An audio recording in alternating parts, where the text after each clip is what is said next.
Our oldest and truest tales were by firelight told.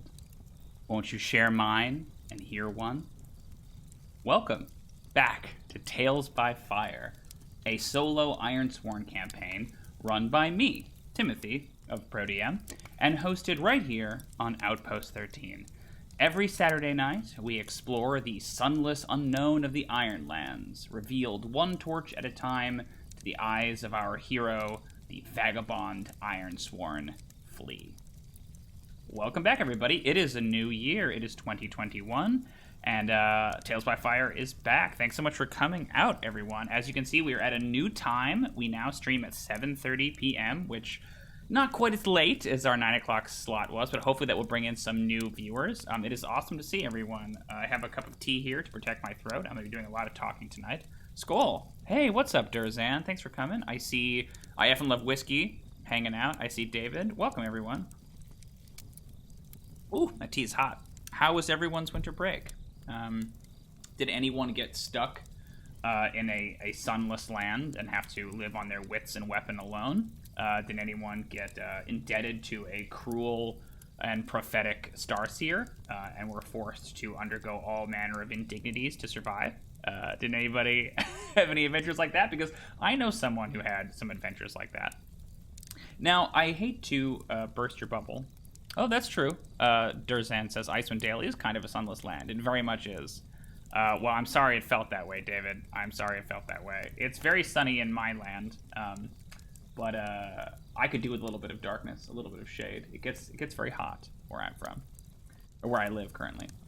So I'm sorry to burst anyone's disappointment, but we are going to have, this is kind of a weird episode today. Some of you have noticed that it says session 0 below. Oh, please let me know if you can see and hear me okay. It sounds like you guys can hear me based on the chat, but just let me know if there's any weirdness, and I'll see if I can regulate that weirdness on my end. We are going to do kind of an unusual episode today. I want you to sort of think of this as like an RPG clip show. We are going to do basically a big, long recap of not only the world, but everything that has happened to Flea thus far. So we're not going to actually probably play any tonight, so that might make this a shorter episode. It might make it a longer episode. I sat down to write a recap, intending we would also maybe do a little bit of play, but then I discovered how long the recap was, and I was like, I kind of think let's do a session 0, much like we did... Hey, what's up, McCready? Thanks for coming. Much like we did at the beginning of Season 1 when we built our world together. So it's going to be kind of a weird episode tonight. I'm just going to be kind of taking us through the world and taking us through the story, so that way people who are onboarding for the first time kind of have a sense of who Flea is. I might make this video more publicly available. That would be cool to help bring in new people. So what I recommend is make sure you have a beverage to hand. Make sure that you are comfortable, as I'm going to be reading you a tale. So this is your first time coming to Tales by Fire. Let me just kind of explain what's going on here. This is a weekly Ironsworn game. Ironsworn is a solo RPG. Some of you may have played RPGs like Dungeons & Dragons before, but this game is very different. In Ironsworn, there is only one player, and that's me. There's no Dungeon Master. There's no distinction between player and Dungeon Master. I am going to run my character, Flea, through an adventure every week, and deal with the world, and we're going to be basically making up the story as we go along. There is no prep involved in this game. Everything is determined through dice rolls. Sometimes there are random tables we roll on if we need inspiration. But we just kind of find the story as we go, and it's really exhilarating in that way. I still think it's a great game for quarantine, and people are stuck at home. So I encourage you to check out the game. It's written by a designer named Sean Tompkin. He's working on a new version of it called Starforge, which is like a space version of it, basically the Mandalorian, right? You can kind of wander the galaxy and be a lone gunslinger, which, who doesn't want to do that, right? So I'm very excited about that when it comes out. But you can check out Ironsworn at ironswornrpg.com. Check it out. It's a great game. We've been playing for about 10 episodes last season as we followed our eponymous hero, Flea, who we'll talk more about. But one of the first things you do in any Ironsworn game is you develop your world. You come up with what are called the 10 truths. Now, these are 10 statements about your world that are different from the kind of standard setting. Ironsworn is kind of assumed to take place in sort of a Greenland, Iceland-esque, uninhabited world that these settlers have come to and are trying to colonize. It's like a hard, flinty, wintry world. But every campaign makes their setting a little bit different, a little bit unique. So in our Session 0, we went through and we came up with our 10 truths, and I kind of wrote a little bit of fiction about them. So I'm going to read those 10 truths to get everyone caught up on how the world works. So these are the 10 truths of our Ironlands. We were cast from the old world aboard prison ships, unworthy of the coming rapture. The old world was a grand civilization, heightened by its sorcery and its advanced technology. They foresaw something, a great rapture, a door opening in the heavens to permit the worthy into paradise. Before that rapture could come, however, they must dispose of their undesirables. Criminals, refugees, the great unwashed, we were all loaded into ships and set adrift on the eastern seas to ensure that when the divinities descended to retrieve the worthy, we, the unworthy, were nowhere to be seen. A generation we spent at sea, searching for land upon empty ocean. We began as a flotilla, each ship attempting to stay in reach of the others. It soon became impossible, of course, and the ships drifted apart from one another. For decades, we wandered the waves in our isolation. Those who remembered the old ways, the old world, died, and a new generation was born on the ships, with no knowledge of the old world they left behind. When our mystics could conjure no land, we drowned them and made our gods the stars that guided overhead. Like the old world, we too once had our mystics and our sorcerers, meant to read auguries and see the future. They promised us they could find land, and when they couldn't, we were unforgiving. Instead, a new religion arose, one that worshipped the stars overhead, and we took to telling tales about them, about arrows and turtles and legendary figures we saw in the night sky. It was them, we believe, that eventually guided us to land. Yet the land we found had no stars, no sun, no light we did not enkindle. When we finally did spot a coastline, it was unlike any we'd ever seen. Here an endless night lay upon the land, but its dark sky was speckled by no stars. Hungry and desperate, we nonetheless made landfall and constructed homes here, but we clung to the shoreline where we could still see the distant stars over the sea. We knew little of the great, vast interior, save that it was lightless and unfriendly to strangers. That land welcomed us with monstrous beasts. Sometimes we saw them stalking the edges of our settlements, creatures we dimly recognized from our old tales, but now grown to monstrous proportions. Or we saw wholly new creatures, seemingly born on some alien world. Whatever they were, we kept our distance, or drove them away where necessary. Yet they were not the land's only inhabitants. The land welcomed us with undying natives.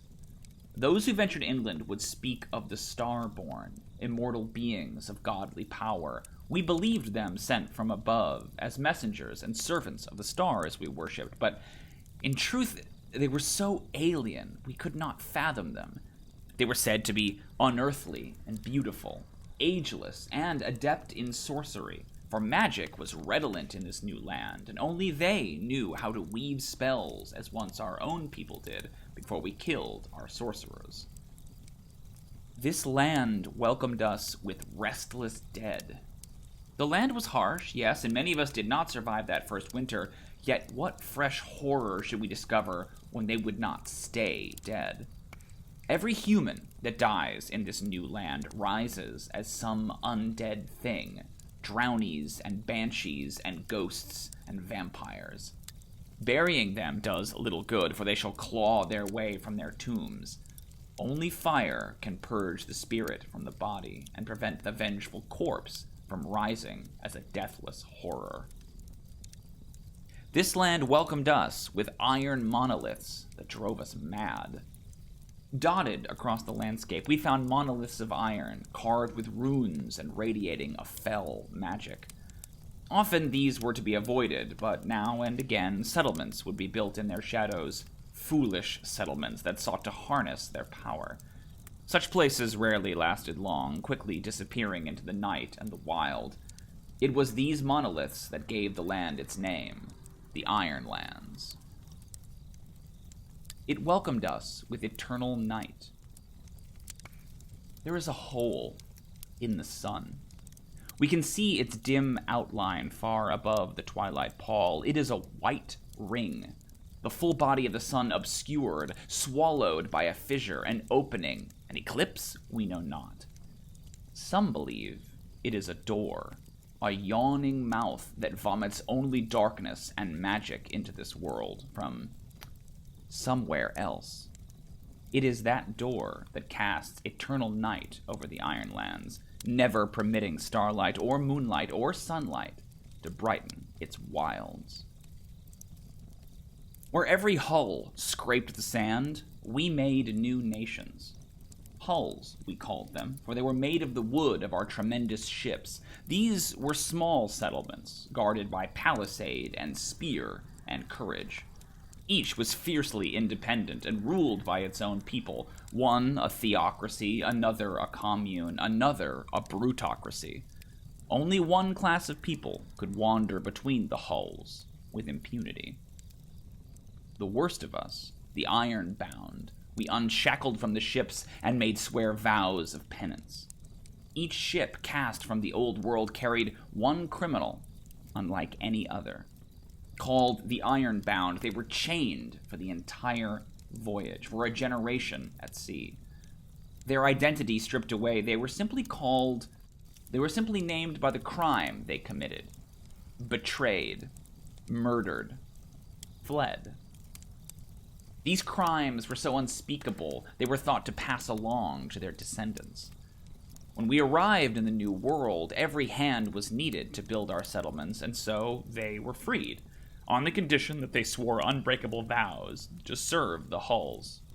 Once sworn, their chains were reforged into iron weapons, with which they would defend their people.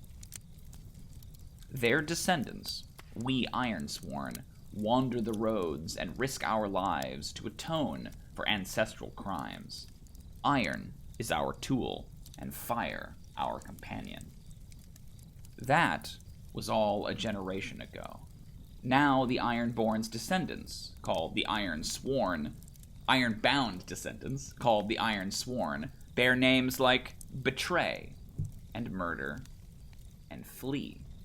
And they are shunned by most, fearful for their wicked blood. Some are honorable and hold the oaths close to their hearts. Others, less so. This story is about one such Ironsworn. All right, those are the 10 truths, everybody. Yeah, settle in. There's going to be a lot of tale-telling tonight.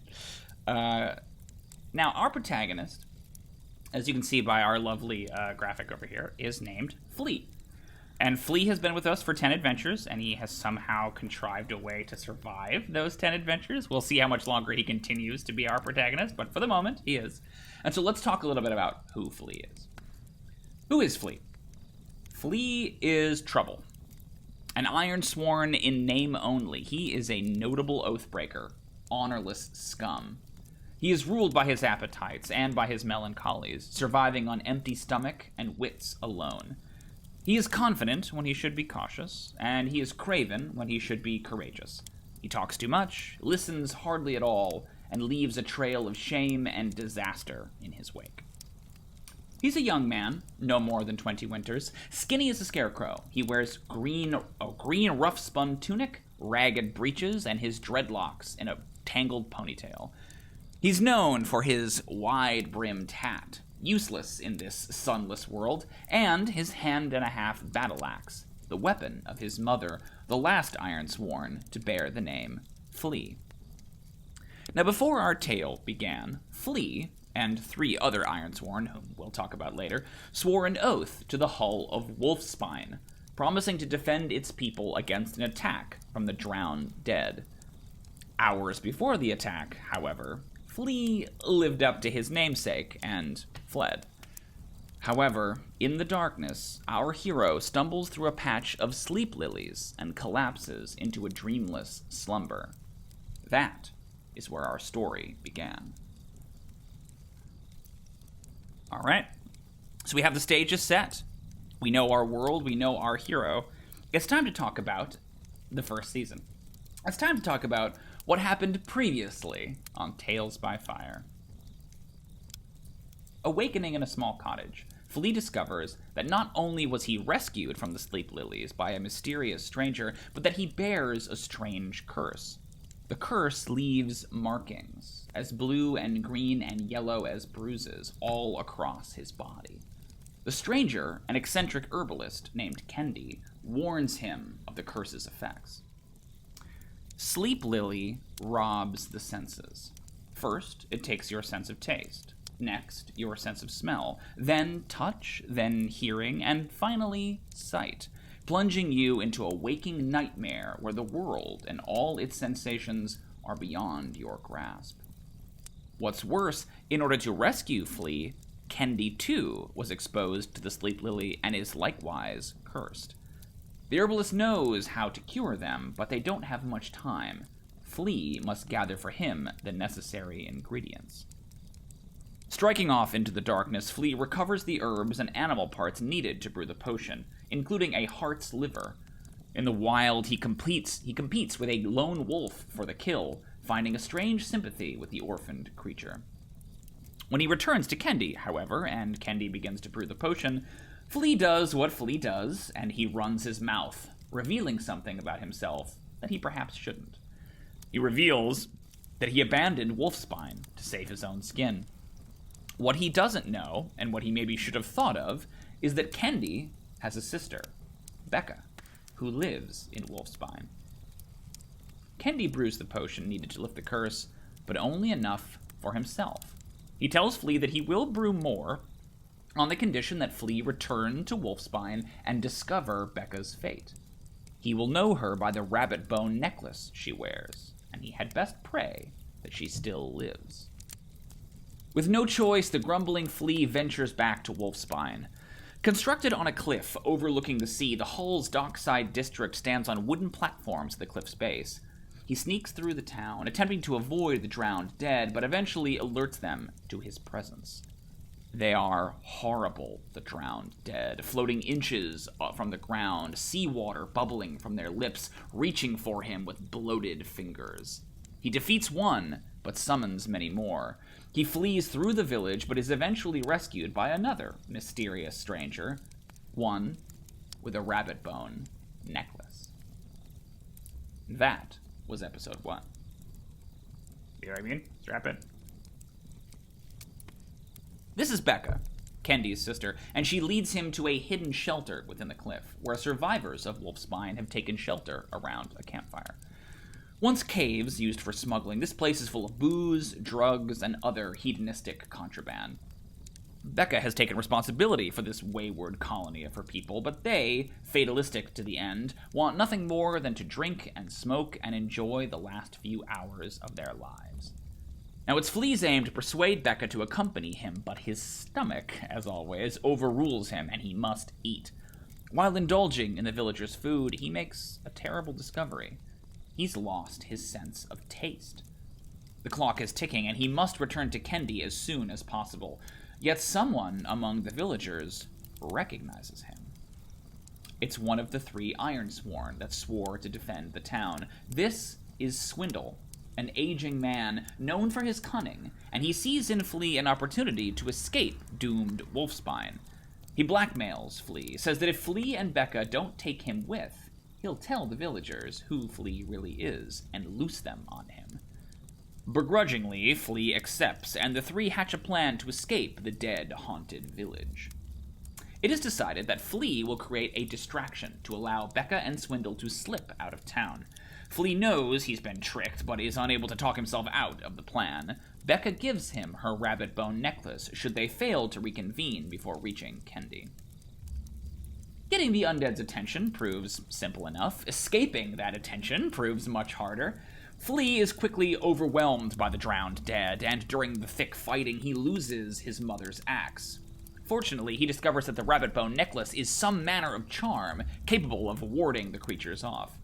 Soon, however, there are too many dead on the fragile boardwalk, and they are all, Flea among them, plunged into the sea.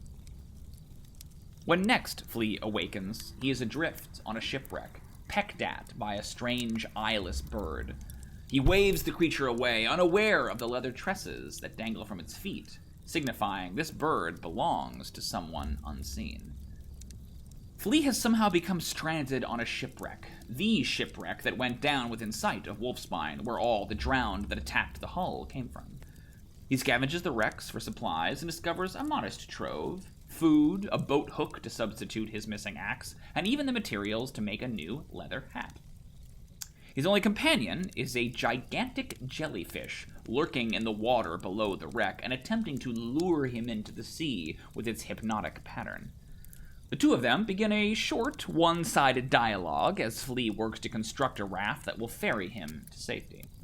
No sooner has he done this, however, than the jellyfish's scintillating colors hypnotize him, casting him back into his mind and allowing the curse that afflicts him to spread still further. And that's where we ended episode 2. Under the jellyfish's hypnotic spell, Flea was thrown back into his mind, shown images of his mother, of her career as an Ironsworn, of the final oath she failed to fulfill, of the last time he saw her, and the last command she gave him, to flee, to run. His reverie is interrupted, however, when he steers his raft into a rock. The raft shatters and begins to sink, threatening to pitch Flea into the water and the tentacle's grasp. He starts to swim to shore, but must fight the tendrils with his boat hook. It's a bitter struggle, one Flea nearly doesn't escape from, but he ultimately throws the boat hook and deflates the predatory jellyfish, with only enough energy to crawl onto the beach. Gasping on the shingle, Flea has lost his sense of touch now, the curse creeping across his skin. With no idea where he is or how to return to Kendi with the necklace, all hope seems lost, until a certain eyeless bird returns and begins to guide him. He follows the bird back to Wolfspine, and from there back through the forest toward Kendi's cottage. He's lost his hearing by the time he returns, but there he discovers Swindle and Kendi, but no Becca. According to Swindle, Becca didn't escape Wolfspine, but Swindle nonetheless testifies that Flea gave his life to protect her. Thus, Kendi agrees to heal Flea and to remove the curse from him. Now, as Flea's strength returns, Swindle approaches him and makes him an offer, claiming that the young vagabond now owes him a debt for his testimony. He says that there's a reward on Flea's head, offered by the mysterious star speaker of the nearby hull of Crowheel. That guy will come back later. And he says that he can pull a fast one, turn Flea in for the bounty, spring him from prison, and collect the reward. Now, Flea is too foolish to see the duplicity of this offer, and when Swindle and his hired men apprehend Flea, to make it look good, he says, Flea finally realizes how much trouble he's in. And that's where we ended episode 3. Get a little bit of water here before we keep going. I think most of you guys were here for some of this, but it's fun kind of to go back and remember like how much happened in the whole first season. It's also kind of intimidating because I'm thinking about bringing on new guests. I've got a guest lined up hopefully for next week, and I'm realizing like, okay, so here's what you need to know, right? Like obviously this is too much, but it's interesting to lay it all out, right? The journey to Crowheel takes 3 marches, and Flea is outnumbered 3-1. His hands bound, his axe taken, he is led, like a prisoner, he slowly realizes, over the countryside. Swindle has recruited 2 ruffians, brothers named Kuran and Keelan, to help him escort Flea to the noose at Crowheel. As Flea comes to understand how dire his situation is, he attempts to find ways to drive a wedge between his traveling companions. On the way, they pass many landmarks, the ruins of Wolfspine, a land bridge over a fjord, a watchtower constructed by servants of Crowheel, a ferry to a small island, and fields of tall grass. Flea, meanwhile, works on ingratiating himself to his hosts. Around one campfire, he and Swindle share an Ironsworn song. Around another, Swindle shares his philosophy with Flea. Never plan, he says, for your plans will always come to naught. One night, Flea attempts to ask Swindle's forgiveness for abandoning Wolfspine, but Swindle simply won't give it. When they awaken, they discover Keelan dead, his head cut from his shoulders. Kuron is convinced that Flea is responsible for but Swindle persuades him not to take his revenge yet, to collect the bounty instead. This, however, does not satisfy Kuron, and indeed, the following night, Kuron knifes Swindle in his sleep. Flea is given a choice. He can either defend Swindle, or he can try to run, and his better angels went out. He rushes to Swindle's defense, killing Kuron, but it's too late to save Swindle from death. That's when Flea hears something. The caw of a bird, as a figure he dimly remembers from his childhood approaches through the woods. And that's where we ended episode 4.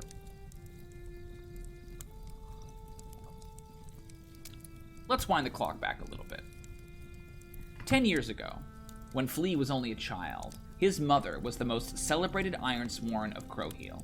A hero to the people who lived there, she worked closely with the Star Speaker, a prophet named Silk Shoes, named for the comfortable slippers he wore. Known for her iron word and her iron axe, Flea the Elder was accompanied everywhere by her young son, watching the example she set. Yet he did not always listen, and it sometimes cost people their lives. After an encounter with vampires went terribly wrong, Flea the Elder was unable to save everyone that the monster had captured. When she returned to Silk Shoes and begged his forgiveness, he told her the only way to pay for her sins.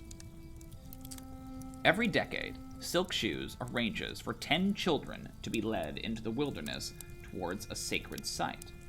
One child is 10 years old, one is 9, one is 8, and so on, all the way down to an infant. These children are taken to the Starborn and, according to Silk Shoes, ascend into the heavens. He claims that their ascension is what brings prosperity to Crowheel. None save Silk Shoes know the truth, however. It is their sacrifice that grants him the prophetic visions that keeps the town safe and successful, and him in power. To repay for her sin, Silk Shoes forces Flea the Elder to swear an oath to escort the 10 children to the sacred site. With no choice, Flea the Elder travels the town, collecting the children. It is a tearful trial, parents weeping or struggling, refusing to surrender their children to Silk Shoes' whims. Eventually, she meets Dagmar, a local woman pregnant with the youngest of the 10 selected children. As they begin their journey, Dagmar asks her where they're going.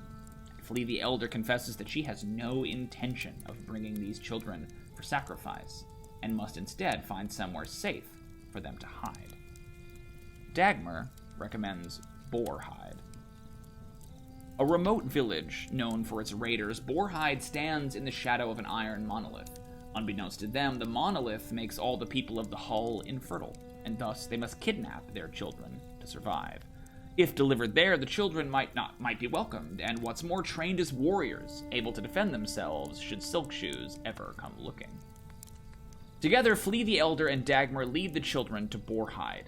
It takes some convincing, but the people agree to adopt the children, and even Dagmar, who remains with them. Flea the Elder and her young son return to Crowheel and tell Silk Shoes the deed is done, but he quickly discerns the lie. Preaching to his congregation about how Flea has insulted the Starborn, Silk Shoes riles up a mob to give chase. Flea and her son flee the town and seek a strange figure, a bone witch that dwells on the fringes of Crowheel. Her powers are many, it is said, and she even has the power to break certain vows so that they might not pass on to the swearer's kindred. It is that bone witch and her eyeless crow that step from the past into the present. Her name is Thra, and she's come to break the vow Flea's mother swore a decade ago. And that was where we ended episode 5. Let's see, David says, I really like Swindle. Yeah, I liked Swindle too. It's a bummer what happened to him, right? That was such a shocking encounter too, where I wasn't really expecting not only that fight, but then for Swindle to just die so ignominiously like that. Yeah, interesting. He was always looking for an angle, that's true. No one is trustworthy in this land. No one. Speaking of, although, there's maybe one person who's trustworthy, and we're about to talk about her. Let's talk about Thra. She is a stooped woman, covered in strange markings, leaning on a staff made from a human spine. The eyeless crow rides her shoulder, and she watches Flea with a suspicious eye. Flea makes quick work of the corpses of Kuron and Swindle, burning them to ensure they don't rise as undead, and he makes awkward conversation with Thra until she, on the promise of feeding him, summons him back to her hut. Dwelling in a bone-strewn hovel on the edge of Crowheel, Thra is a bone witch, a prophet, soothsayer, and cutwife who casts prognostications with her bones. She invites Flea inside and eventually reveals how she knew his mother. They were close, once, and before she died, Flea the Elder came to Thra and begged her to break the vow she'd sworn to Silkshoes, that upon her death, it would not pass to her young son. Yet she did not wish to pay the price it would cost to lift the oath, and thus died defending her son. Now that oath lies upon Flea's shoulders, and Thra is determined to help him lift it. In order to do so, they'll need the axe that she swore upon. She casts a sleeping spell on Flea, ensuring that he'll rest, and while he slumbers, she performs a ceremony to locate the missing weapon. Thra throws her bones and discovers not only the location of the axe, but also what Flea must do to break the oath. This ugly truth she keeps, for the moment, to herself. Together, Thra and Flea head out toward the axe's last known location. The bird flies ahead of them, bringing the bones of mice and vermin and other things back to Thra to lead her closer to her destination. Flea, meanwhile, is growing increasingly suspicious of this bone witch. How can he trust this stranger? Will she not simply murder him for his bones? Soon they come to a steep cliff that overlooks the ocean. Thra's bird locates the axe, and she briefly communes with it, sensing everything it senses. The axe is washed ashore, tangled in seaweed on the shingle beach of the cliff's bottom. Then, however, something strikes the bird, wrapping it in wet tendrils. It flaps in panic, unable to escape, and Thra, sensing what it senses, tumbles blindly off the cliff. Flea reaches for her, but instead pulls an unexpected skeletal arm in place of her fleshy one.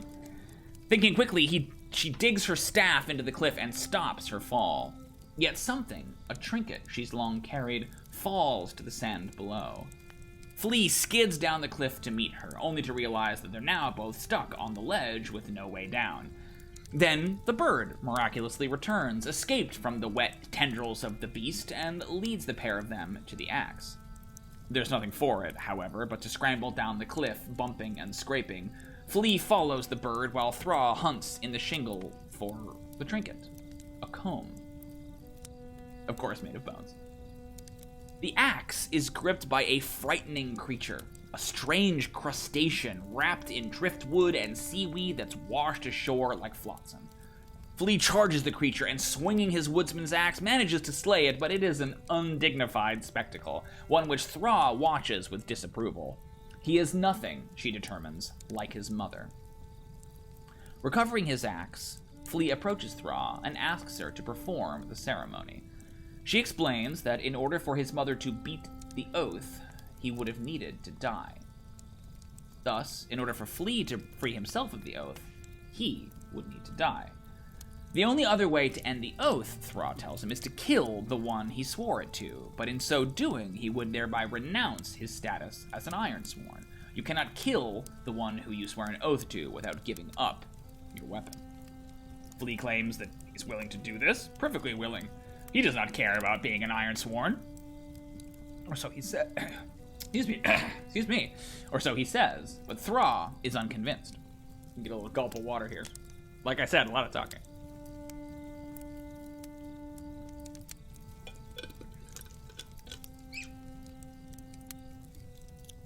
Before they part ways, Thra gives him a small bone charm to protect him. While Flea heads to Crowheel, Thra returns to her hut. When she does, she greets the skeleton of Flea's mother, which she's kept in her hut all these years, with one finger missing. The finger on the bone charm that she gives to Flea. And that was episode 6. Thra, of course, was played by my good friend Kate Engie, who I'm sure we will see return one of these days.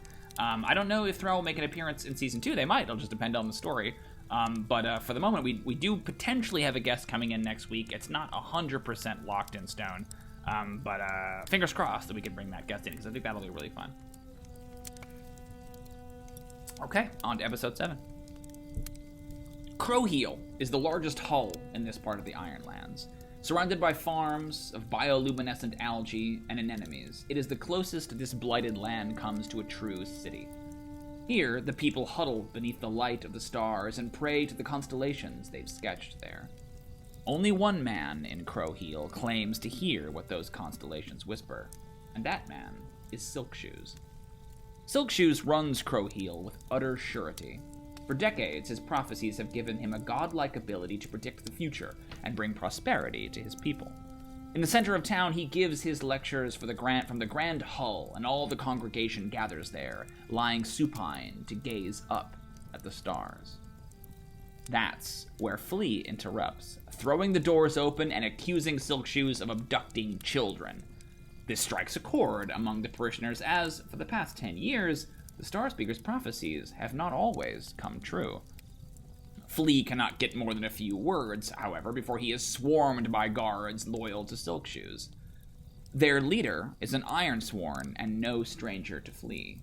Butcher, he is called, a whip-wielding, tattooed fanatic, the Ironsworn who led the Wolfspine refugees here to Crowheel, and informed Silkshoes of Flea's betrayal. He remembers Flea, and he takes special pleasure in apprehending the loud-mouthed Oathbreaker. Thrown into a crow cage on the edge of town, Flea cools his heels until a mob of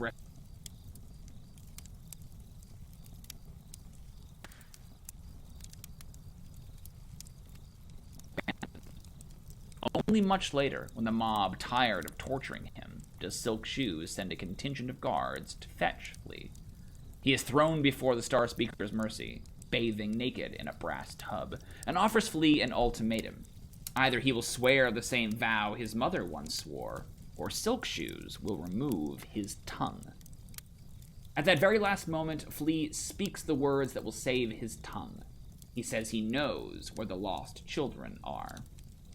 This intrigues Silkshoes, and Flea makes him a counteroffer. He will lead Silkshoes to the lost children, and the oath between them will be fulfilled. To this, Silkshoes agrees, but Butcher will accompany them also. Later, in a tea house, a conflicted Flea attempts to gather information on how exactly to retrace his steps to Boarhide. It is here that Butcher confronts him, challenging him to a duel for the honor of Wolfspine. Unable to refuse the challenge, Flea accepts. The crowd beyond the circle is made entirely of villagers from Wolfspine, and while it is a bitter battle, Flea tricks Butcher into stepping outside the circle and thus forfeiting the match. As with all duels in the Ironlands, the victor may demand one favor of the defeated party. To rub salt in the wound, Flea demands that Butcher apologize to the people of Wolfspine for giving them false hope. No sooner has he done this than the mob of angry villagers swarms him. And that was where we ended episode 7. There's a couple of things I really love in this episode, and I think most of them are actually chat suggestions. I think it was David who suggested that Flea offer to lead Silkshoes to Boarhide, which is crazy because it became like the whole arc of the second, like the last third of the season, right? It was all about going to Boarhide. So if you hadn't had that hit, David, we never would have been there.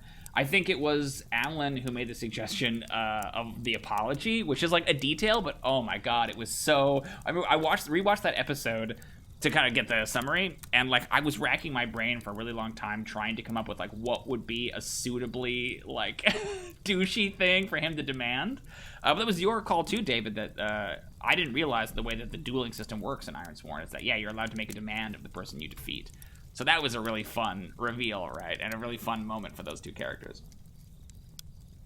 And one that's still relevant, whereas, like, you know, we might bemoan the death of Swindle, but Butcher is still very much around and very much a part of the campaign, and their specific relationship is something we're going to explore more, particularly, I think, next episode. So again, it's funny to see these things that become huge seismic moments in the campaign that we're just making them up, right? Like, no one is scripting any of this. That's what's so cool about this system. Okay, let's keep going.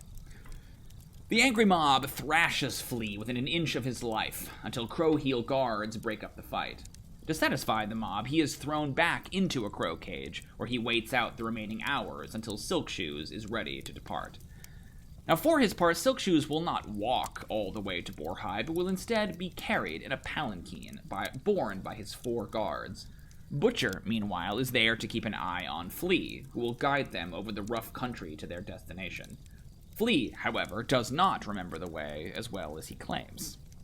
After taking a ferry back to the mainland, Flea leads the characters in a great circle, showing how little he knows of the way ahead. Staying at a longhouse, Flea once again repeats his tactic of driving a wedge between his captor and his guards, yet he is unsuccessful at this too. Next, he guides his charges deep into a petrified forest. His captor's trust in him is eroding faster and faster. While camping, they are attacked by a flight of stonewing moths, their pollen the source of the forest's petrification. While Flea manages to drive them off, one of the 4 guards is petrified, meaning either he or Butcher must now carry the palanquin, and Flea's up first. He proves quite unsuccessful at this too, however, often slipping and jostling Silkshoes in his palanquin. Furthermore, while his attempts to endear himself to the guards is failing, Butcher is slowly beginning to see Flea in a new light. Next, they come to a sea stone, a stack of boulders as tall as a tower. Flea, upon seeing this, spins a tale about how a seer can supposedly sit atop the stack and see something very far away. Now, he intends to put Silkshoes on the spot, but Silkshoes uses this opportunity to increase his hold over the guards, awed by his mystic powers. When next Flea is carrying the palanquin, he twists his ankle and nearly pitches the palanquin down a rocky slope. He is surprised, though, by his instinct to protect Silkshoes, and only realizes later that this is an instinct, by extension, to protect his own status as an Ironsworn, for if he is responsible for Silkshoes' death, then he lifts the oath, but loses his status. Next, they come to a brothel, called Lily of the Valley, constructed on a hot spring at the foot of a great haunted mountain. Though Flea knows little of the place's history, Silkshoes marvels to see the place. Once, in an earlier lifetime, he drove this brothel and art studio from Crowheel, citing its deleterious effect upon the locals' spirituality, despite his personal feelings for Lily, the brothel madam and master painter. Now, as they arrive here, they are cheered by the warmth of the brothel. Flea, very familiar with the inside of a pleasure house, talks a good game, even persuading the stoic Butcher to find a bed companion for the night. While Silkshoes slips away in secret to meet with Lily herself, Flea hires the only other female prostitute, Maya of the Mountain, a much older woman, his mother's age. She bathes him and combs his hair, and while he tries to impress her with his tall talk and tales of heroism, she hushes him, encouraging him to talk less and listen more, though the good advice doesn't penetrate his bluster. The following morning, as they're ready to depart, Flea makes a slight blunder, cringing at an old portrait of a man he doesn't recognize as Silkshoes behind the bar. His patron and captor is enraged by his insolence and forces him to carry the palanquin the entire way to their destination. And that was episode 8. Let's see what the chat has to say. Yeah, I totally agree. Dave Davis says, I love how every choice also really matters and drives the narrative. Yeah, how the fates force the narrative. Exactly, right? That, like, especially I think something about that has to do with the mechanics, but I also think a lot of it has to do with the setting, that it's this kind of grim, perilous world. And so in order to get by, you have to constantly be making these kind of life or death choices, right? That to me is a really fun element of the setting and of the world. David says, favorite location of the Ironlands. I think I agree. I think Lily of the Valley is my favorite. That was my favorite sequence that we've done so far, because it's kind of so out of tone from the rest of it. Again, it's like pure anime, right? Like pure anime stuff. The bathhouse and the prostitutes and like the Yukio paintings and stuff like that. Yeah, you can definitely see the like Samurai Champloo influence there in Lily of the Valley. I think Lily of the Valley and Maya of the Mountain were both names Alan came up with, which I thought was just awesome, because we rolled for Lily and Maya. But I was like, the place has to have a cool name, and he was just like Lily of the Valley, like right off the dome. It was so good. Yeah, that's probably my favorite sequence of the whole series. All right, we're coming into the end game here. We have 2 episodes left, and these are big ones. So let's dive right in. The mountain that looms before our travelers stands tall in local legends. They say that years ago a mortal and a starborn once fell in love. It is said they sought to petition the stars and beg them to permit their unholy union. Thus, they climbed to the summit of the mountain, whose peak punctures that black shadow that hangs over the Ironlands. As they climbed, they confronted a giant who holds aloft the night sky, but managed to elude him and to reach the peak. The stories say the gods looked favorably upon them and allowed them to dwell together forever, but only in their sight, here at the top of the mountain. They say the thick brambles that grow at the base of the mountain are their protection to prevent others from climbing their sacred slopes. Are any of these stories true? Well, Flea was about to find out. The brambles certainly were true. For carrying Silkshoes' palanquin, Flea was cut and slashed by those thorns. Curiously enough, however, the wounds never seemed to close, bleeding through every bandage he applied. As they climb higher, Flea, struggling under the weight of the palanquin and under Silkshoes, comes upon an anomaly, something he has never seen before. An iron monolith, the same as those that dot the Ironlands, here jutting from the mountainside. Marked with a rune and thrumming with power, it draws the travelers nearer, and no sooner has it done so that Flea feels something remarkable in its obviously magical presence. His vow to Silkshoes is broken.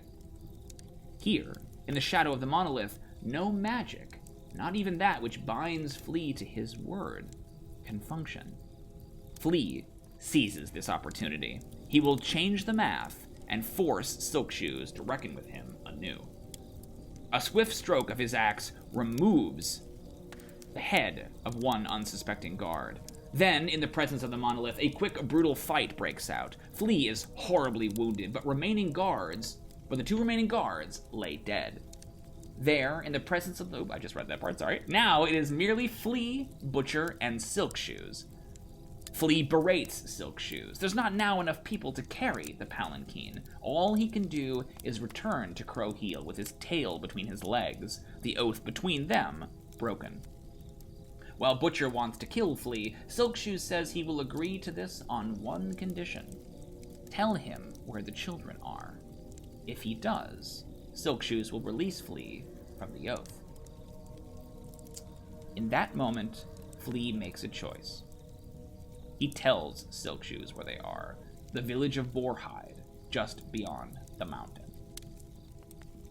Satisfied, Silkshoes retires to the Lily of the Valley, but sends Butcher to fetch the children back.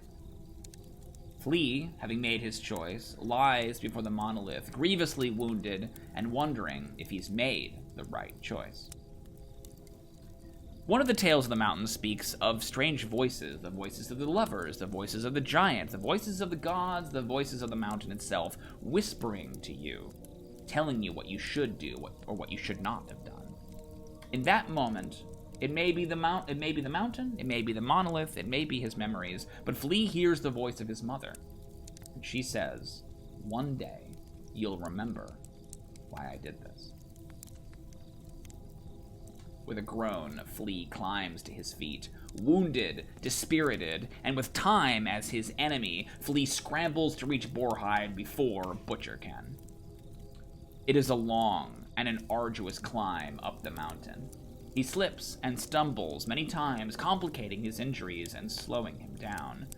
He does soon meet the giant of the myth, but it is not a monster, instead a monument, a statue erected near the mountain's peak. As he draws nearer and nearer the summit, the darkness peels away, and he sees the sky and all its stars. Yet at the mountain's peak, he stumbles into something unexpected. A lush garden surrounding a strange villa. The smells of stew, aromatic and delicious, lead him onto a stone veranda with an arresting view of the black shade that hangs over the Ironlands. A crone, impossibly old, centuries old, offers him a bowl of this stew, and Flea being Flea, he accepts. As he devours it, she leans back and and smiles to watch him eat. Once a mortal woman, she was granted immortality by her lover, Starborn, who could not bear to watch her die. While he long ago departed from this world, ever since she has dwelt here, atop this mountain, in such lonely splendor, until a new guest came calling, and she has no intention of allowing him to leave. And that was episode 9. This one really shocked me, because I kind of figured we would just kind of keep hoofing it and get to Boarhide, maybe, right, in that episode. We did a couple of interesting things with this one. The mountain we developed first. I mean, we spent like a good half an hour building the 5 rumors about the mountain, and then as each one of them would kind of be tested, we would roll to see if it was true or false. There was 50% chance that it would be true or false. And so some of them were true, that like the lovers were up there. Some of them were false, about like the giant or the voices. But the really interesting thing about this episode, I thought, was the monolith sequence. Flea basically finds this opportunity to like completely flip the script on Silk Shoes, and like he was pretty hurt. He didn't heal very well at Lily of the Valley in the way that he maybe should have, but he goes into this combat and kills the other 2 guards. The idea being, right, that he's just trying to change the math. He's trying to make it so that way, you know, he can't carry the palanquin anymore. There aren't enough people, and so Silk Shoes has to make some kind of determination, right? And it sort of goes well for him, but it's interesting, too, because he gets really tested in that moment, right? There's that moment when Silk Shoes says, okay, yeah, I'll let you go if you tell me where it is. And I think we rolled for it, and we had Flea basically, this is more dramatic, right? Tell them. You could argue he's doing it in self-defense, he's saving his skin, but I like that it's like, he's trying to be a good person, but he doesn't always make the right call, right? He's so far been pretty good about being heroic, even though he hates doing it. But I think in order for him to be an interesting character, he sometimes has to vacillate. He has to struggle, right? I F Love Whiskey says, I love the summary. Thanks so much. That's great. I wasn't sure how this was going to go, because it's just me talking the entire time, right? But we're in the final stretch here. We're coming up on episode 10, so we'll probably be done around 8:30, just like an hour tonight. But it was awesome to have some people here kind of like hanging out and recalling all these things, especially you guys, because you were here for most of it. All right, let's talk about the final episode of Season 1 of Tales by Fire. Flea awakens in the care of the elderly woman. His wounds are closed, his belly is full, and he wanders into her kitchen, hungry for the delicious breakfast that she is making. They share a pleasant conversation, Flea a little fuzzy on why he's here. The moment he begins to understand his surroundings, though, she tasks him to chop some wood for her fire. He works for minutes, hours, days. He cannot know how long he works. Just as he is suspecting something is amiss, she arrives with a strawberry cordial.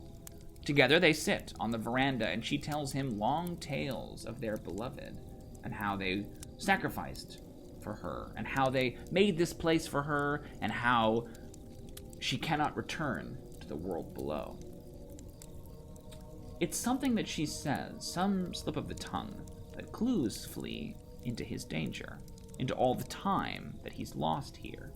He realizes he must escape, but some spell, some enchantment prevents him from simply running. Instead, he lies, claiming he will go and fetch fresh water from her. He lies, claiming he will go and fetch fresh water for her. She permits this, with a knowing smile, assuring him that he'll return soon. As quickly as he can, unaware of how much time has passed, Flea sprints down the mountainside. Has he been her guest for hours, days, weeks? Has Butcher reached Boarhide? There's only one way to know. In his haste to reach the foot of the mountain, Flea stumbles into the fen of a troll. Once a shepherd in the time before, the great hairy beast now watches over a field of boulders, believing them to be his flock. Though he tries to sneak through the alpine field, the troll detects him, and they engage in a cat-and-mouse game through the boulders. Flea is nearly crushed several times, but ultimately convinces the troll to let him leave by feeding his sheep, by rubbing a piece of bread against the side of the boulder. Finally, at the base of the mountain, Flea attempts to steal a boat from local fisherfolk. This, of course, goes disastrously, as it always does, and the fisher, a woman Flea doesn't recognize, but should, offers instead to take him, for an unspecified price, and her younger daughter, to Boarhide. It is only on the watery journey to Borhide that Flea discovers their identity. The woman is Dagmar, the pregnant woman that his mother led to Borhide all those years ago, and her daughter Nakura is the 10th child that Silkshoes hunts for his sacrifice. Together, the three of them navigate the treacherous waters, snarled with ice and shipwrecks, on their way to Borhide. One night, around the campfire, Dagmar demands her payment. She wants Flea to take care of her daughter. Dagmar reveals that she is dying, that on her way here she was pricked by the thorns that circle the mountain, and that, for the past 10 years, she's slowly bled to death. She says that in payment for her passage to Borhide, he must swear to take Nakura somewhere safe. Flea is reluctant to swear such an oath, but is ultimately convinced to do so. Before they reach Borhide, however, they are kicked awake from their slumber by raiders. Raiders from Borhide, a patrol that guards the fjord against attack. Silent Saria is their leader. Surrounded by a knot of loyal warriors, she is a violent fanatic on the outs with her hull, and she has Flea, Dagmar, and Nakura at her mercy. Among her number is Kione, the 9-year-old that Flea the Elder led here. When Flea identifies himself, claiming he's come to warn them about Butcher's arrival, Saria's raiders grab them. Flea fights, but is unable to resist such numbers, while Flea and Dagmar are captives. Nakura manages to escape and disappears into the woods, chased by Saria's men. Bound and gagged, they are brought to Borhide and thrown at the feet of its new Jarl. Who should they discover upon the high seat, the 3 broken shields of his victim hanging behind him, but Butcher, the new Jarl of Borhide? And that's where we ended the season.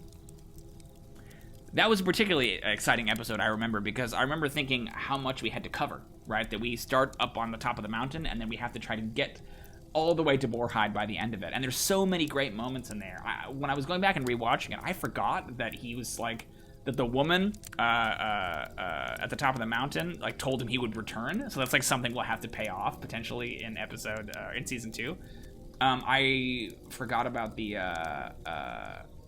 troll encounter entirely, right? Which, like, we did some fun world building with the idea that, like, the trolls were people who, when the magic cataclysm happened, right? When, like, the hole opened in the sun, whatever materials were to hand kind of, like mutated into them. So the idea of, like, this shepherd was this, like, horrible goat creature, like, who was, like, made of all of his goats, right? And had been living here and came to believe that the boulders were his goats. So it was this very goofy adventure, or this very goofy encounter that ends with, like, Flea trying to convince the troll, like, here, I'll feed your sheep are nice, like, rubbing this, like, piece of bread against the boulder. Very silly. But then another great moment of this adventure, I thought, was Dagmar. Right, this was like a wonderful little, like, it was originally just a joke that he was going to go try to, like, unsuccessfully steal a boat from these people. And I had envisioned, like, a parent and a child, right? And, like, the parent is, like, showing the child, like, how to throw an axe. And in the background of the shot, we see Flea, like, scamper out onto the boat. And then he ended up, like, failing to steal it. And we kind of had to, like, justify, like, who is this person? And, like, maybe they offered to take him. And it was you, David, I remember, that specifically said, like, is this that woman? Right, and is the kid her pregnant child? Like, which was brilliant stuff, because then not only do we get to, like, reconnect back to episode 5, which is an awesome throwback, but then also now he's in this position where, oh, here comes the ambulance. He's in this position where, like, thematically, Flea the younger is going to be taking care of a child, right? Which is exactly the position his mother was in, right? And, like, what kind of example does he set? Does he follow in his mother's footsteps? Does he not? Like, he is very much about to fail, that's true. But it's like, again, this is what's so crazy, is that maybe it's the dice, maybe it's the good chat, the good audience we have, but, like, that's so thematic, and it just happened. It wasn't something we intended, but now it's the kind of thing you would write if you were, like, really intentionally trying to lay these things out. Yeah, fail upward, exactly. 1 second, guys.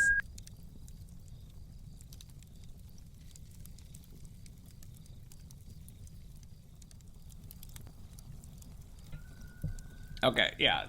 Right as I muted the microphone, they, like, blew the horn really loud, so I'm glad. But it's like, that's a real character arc, right? Like, and it came up from random dice rolls.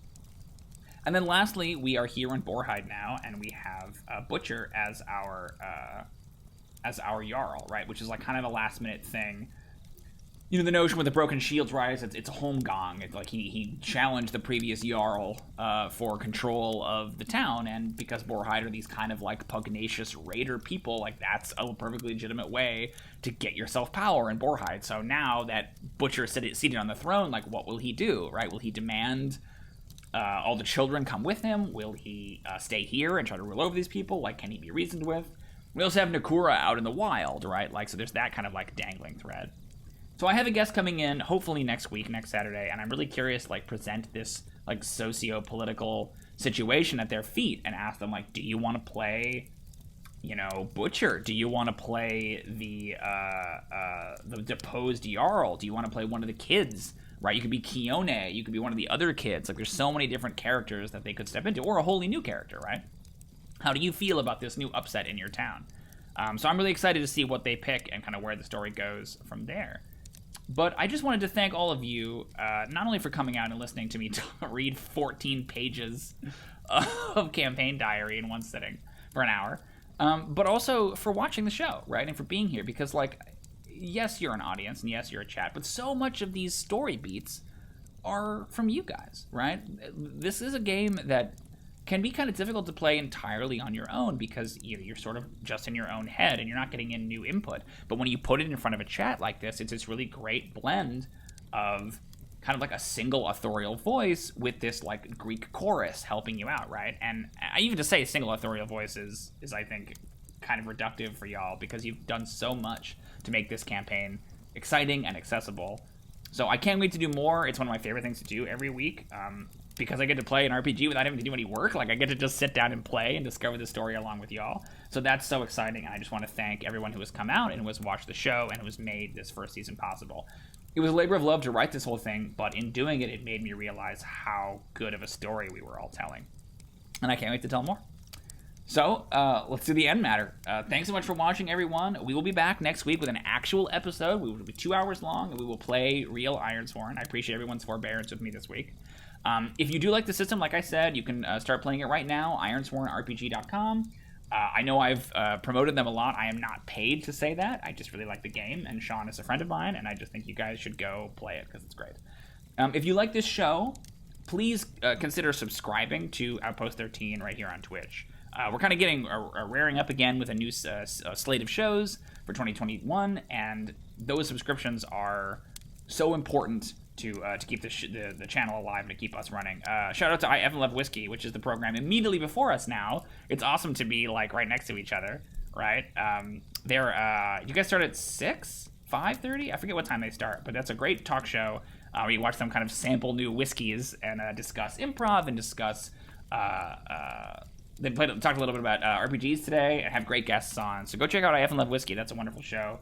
A lot of other great stuff on the channel. You can watch Code and Cohen's, a bunch of things. The Pug Hour is on here. Fred Fiction is another great show. My point is, subscribe if you can, or follow Outpost 13 if you can. It's just a great channel with a lot of great small creators like me. Speaking of me, if you like me, you can find me on Twitter, at XPWebSeries. And if you really, really like me, you can hire me to run a game for you. I am a professional dungeon master, and I run not just Ironsworn. I run a lot of Dungeons & Dragons, but I also do all kinds of other games. Mouse Guard, Star Wars, Tales from the Loop, you name it. So if you're interested, you can find out more about me at ProDM.net. That's PRO-DM.net. Or you can follow us on Twitter at XPWebSeries. A lot of content there. I'm making a lot of monsters right now for D&D, and that's been really fun. But I think, everyone, that is everything. That was but one tale by fire told. Perhaps we'll meet again on the roads, and I can tell you another. Until then, next time, Ironsworn.